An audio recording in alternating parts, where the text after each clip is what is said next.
I remember when I sat down last year and I was trying to explain how this project was going to work. You know, the only way you can say is we're going to bring you rain. And they look at you like, well, how are you going to do that? I see you. I see you. See you. Rwanda has some particular challenges because it's very small with a high population density and it's landlocked. So all of those things tend to work against you when you look at your agriculture. In one way, this project, NASHO, is a groundbreaking effort. It's taking about 2,000 farmers and their families and trying to organize them under 63 center pivot irrigation systems so that they can basically have water when they need it. This is the Eastern Province, which is one of the driest places in the country. Very little rain, and in most seasons, farmers would have to migrate and go look for some other places to cultivate. These are their rows. That's pretty wide. The foundation's interest is to help small-scale farmers to lift themselves out of poverty. Not that bad. Our goal is to keep as many farmers on this land as we can keep.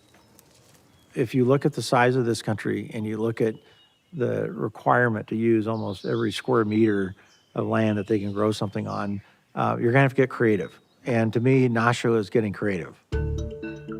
We have a natural lake where we get the water from, but almost 40% of the irrigation cost is energy. So we had to build a solar power plant that provides the energy for the pivots. But we still had a problem. Everyone had his own piece of land. That land had a house on it where the family lives. We had a little pen for the animals. But for the pivot to make a complete circle, that meant anything like a house within that circle had to go. So that means we had to build a new resettlement. Convincing them to move was difficult. Impungenge zo twarazigize ntago twabyumvaga neza no kubyitabira byabanje kugorana cyane ntago abaturage babyumvaga neza. Fortunately, we gave them better houses than what they were living in. They are closer to a school, they have domestic water nearby, they have light, electricity, so they can do homework and read. The new houses are comprised of main sitting room, bedroom, a kitchen, and a kitchen garden where they grow vegetables. Many of them preferred that bigger house, but there was another piece to this project. The least size of land you need to make a pivot profitable is 10 hectares. None of them had that kind of land. So we had to tell them that working individually is not going to help them. We had to organize the farmers into a cooperative. Although it's all under one pivot, the farmer still owns the land.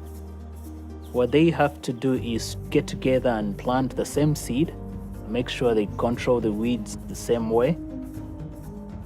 They have never worked together as a group to that extent. So they couldn't imagine that they would be able to agree on anything. Back home, I couldn't get 3 farmers to agree to anything.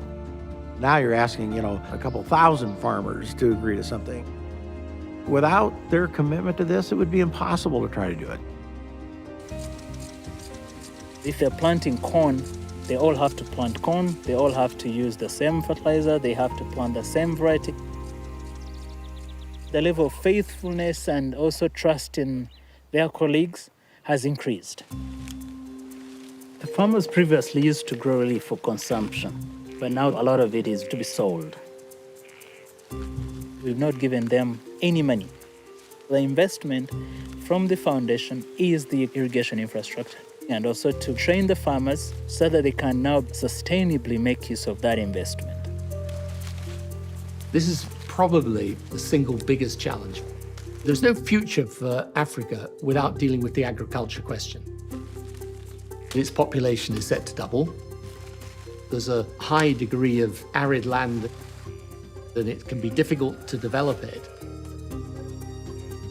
What people like Howard are doing is being prepared to experiment and innovate in ways that will teach us a lot about what works and what doesn't.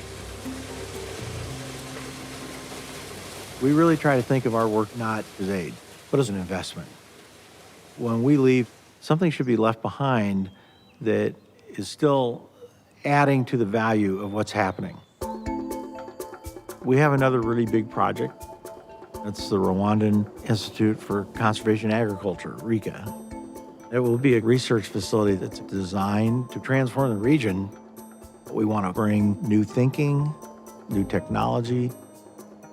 You know, you'll have all sorts of different animals and different demonstrations of processes, whether it's dairy or whether it's irrigation or conservation agriculture.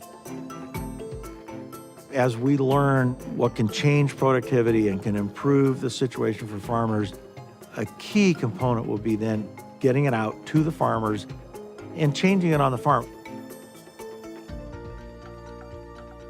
Right now, we're training the future leaders in the United States. We have about 180 slots at the University of Nebraska. The idea is that the majority of the students will become professors at RICA. And, you know, it'll be a Rwandan institution.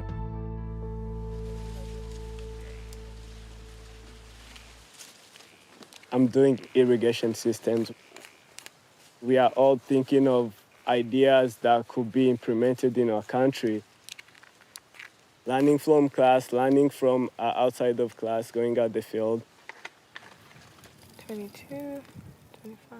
I mean, you get to the United States and it's really cool. It's lots of technology, adventures. It's always fascinating. Some of these are not even dry yet. We keep importing seeds from different countries, and I feel like we should be doing that from here since we depend on agriculture so much. We got 50 here. I want to change my country, so like this is one big step to actually achieving that dream. Hands-on training can transform the agriculture sector. It is touching the core aspiration of the country and the economic transformation of this nation. Howard's Center in training those farmers is important. This is going to be a resource, by the way, that in the end will not just be used by Rwandans, it will be used by countries all over Africa. You can have all the fancy technology you like, but if the farmers aren't getting trained to use those and understand them, then it won't work. We need to show by demonstration, which is the most powerful way to do it. Good morning. Good morning. How are you? And that's what this project is about here at Nashville. So the next few years, we hope that you can learn how to improve some of your planting.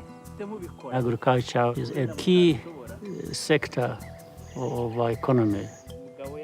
And the Howard Buffett Foundation is addressing it comprehensively. So you can see how we're planting and spacing the seeds differently. Increasing productivity, it's huge. It goes directly to the farmers. Kuko iki gitekerezo cyiza ubu turi mu kwezi kwa munani urabona ko turi gutera ariko iki gihe twagiraga ubwoba kuko twagatuzi ko izuba rizava ubu ntabwo twakubita isuka mu mirimo. We've already seen major changes. They've tripled their yields, and that's basically in a year. Iki kibaya twari twarishwe n'inzara twarananutse ubu tumaze kubyibuha. Yeah, pretty soon you'd be like me. With Howard and his foundation, we don't get lost in bureaucracies. It's think of an idea and then you go. You cannot find a better partnership than this one. I want to thank you guys. Well, I want to thank all of you for having the courage and the willingness to try something new. I'm glad you have rain now. ashimishwe nuko noneho mufite imvura mudategereza n'imvura mubona igihe muyishakiye.